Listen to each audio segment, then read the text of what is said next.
What if I told you there is a way to invest in real estate and grow your wealth tax-free and cut your tax bill by 50%? This isn't a loophole. It's a proven strategy that high-level investors use to legally protect their capital while scaling their portfolio.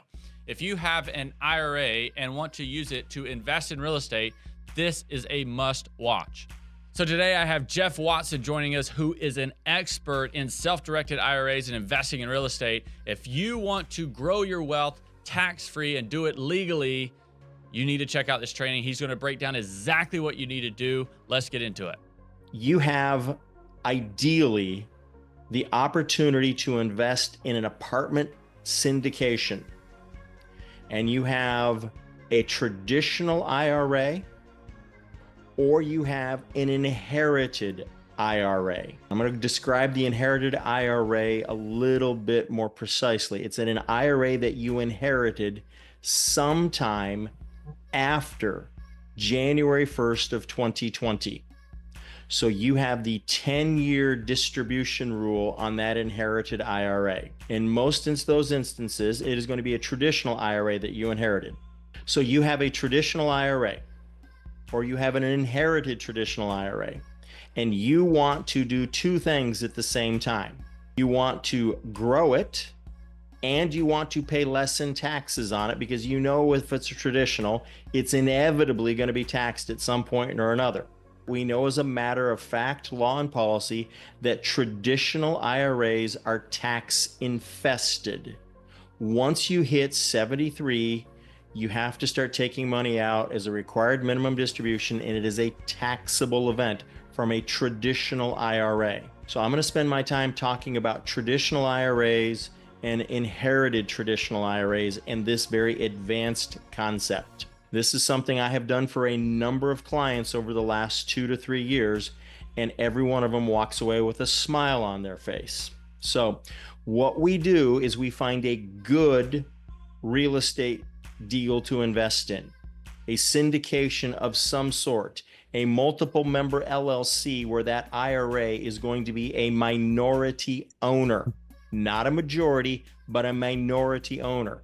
The smaller the ownership percentage, the better. Okay. And once we get below 10%, it doesn't really matter after that. We have to identify is we're talking about a good apartment deal. Then we're looking to raise capital for a good apartment deal. And so I'm going to show people why they want to look at a good apartment deal and be eager. I'm going to say that again, why they want to look at a good apartment deal and be eager to put traditional IRA dollars in or inherited traditional IRA dollars in. They're going to invest, let's just say $50,000 or $100,000. For examples, $50,000 or $100,000. You're one of 30 people putting $100,000 in, so you're raising $3 million this way. We're going to go take down a $7 million apartment complex, and we're putting together $30 million this way. GPs are bringing in enough money. We're going to go 50% down and 50% financing. That's the overview of the deal. When the offering is closed, when the deal is completed, as in closed, purchased, acquired, that account holder is now listed as either a limited partner in the syndication or they're a minority member of the acquiring LLC. Their IRA is that. And now we're looking at the deal and we're saying, okay, Jeff, where's the magic? And this is where I open up the magic trick box. And I go, how would you like to make money but pay even less in taxes? Is there anybody in favor of that? How would you like to make money but pay even less in taxes? Well, if you're not excited about that, then just kind of like doze off for the next few minutes, okay? We've now closed the deal. And so what you're going to do is then you're going to say, hey, I understand that I have the right to convert that traditional IRA investment from traditional to Roth. Because if I convert it to Roth, then all of the profit that occurs is going to be in the future 100% tax-free. If I wait more than 5 years and I'm over 59 and a half. So, okay, we'll get into the conversion rules in just a minute. I want to get this concept down. But you're going to say, I don't want to convert all $100,000 from traditional Roth because I don't want to pay $28,000 to $33,000 in federal income taxes on that conversion. To which I'm going to say, no worries, my friend. No worries at all. I gotcha. I gotcha. Because the IRS rules in a different set of the book, in this massive code book, allow for what we call discounting. There's the word that every investor needs to write down, discounting. We're not buying it at a discount. We're converting at a discount. Now, there are some very well settled, established legal parameters on these conversions at a discount. And I'm going to walk through two of them. The first is that there is a discount for the lack of control. You're a limited partner. You're a minority member of the LLC. How much control do you have? Very little to none. You might have the right to occasionally ask a question at a meeting, and you got a right to look at the books. Other than that, nuh-uh.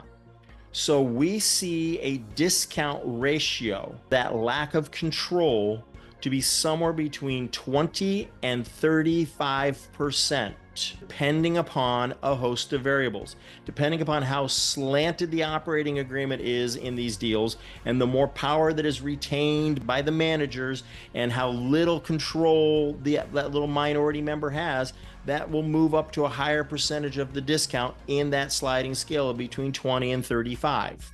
So you're going to say, well, Jeff, what does that mean? Well, that means that if we take that discount and we apply it to the $100,000, we've now discounted that $100,000 down to, say, $70,000, because that's what an independent, reasonable third-party person might pay for that position given the lack of control. But wait, it gets better. You can get a second discount on top of the first discount. Now, everybody that loves to go shopping at Target or Target or anywhere else, they love stacking coupons and discounts on discounts and sales on discounts, right?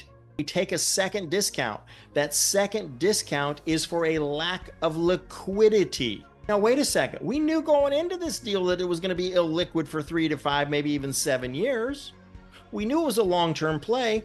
But when we're converting it from traditional to Roth, we can take that lack of liquidity discount, which is in that range of 25 to 35%, and we can add it to the other discount. And so we can take that 70 and discount it by 30%, which would be another $21,000. And so now that $100,000 conversion is taxed at $49,000.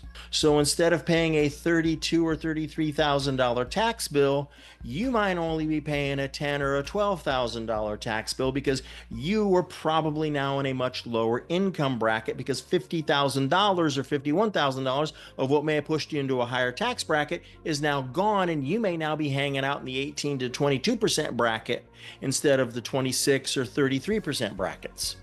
Now, it gets better. I know that's great. I know that's fantastic right there, but it gets better.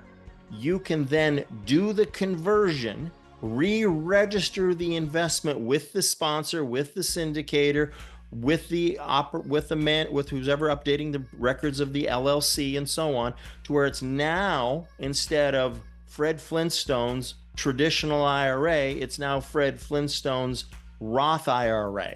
And so that happens. We do all that in 5 months after the deal closes. 3 to 5 years later, the property is now nicely stabilized. Rents are up, values are up. There comes an appraisal in. Everybody looks at it, gets excited, and we decide, are we going to refinance this thing and take a bunch of equity out and distribute it out? Or are we going to sell this thing and everybody take their money and go home and play again some other day? So they decide to go ahead and sell this thing.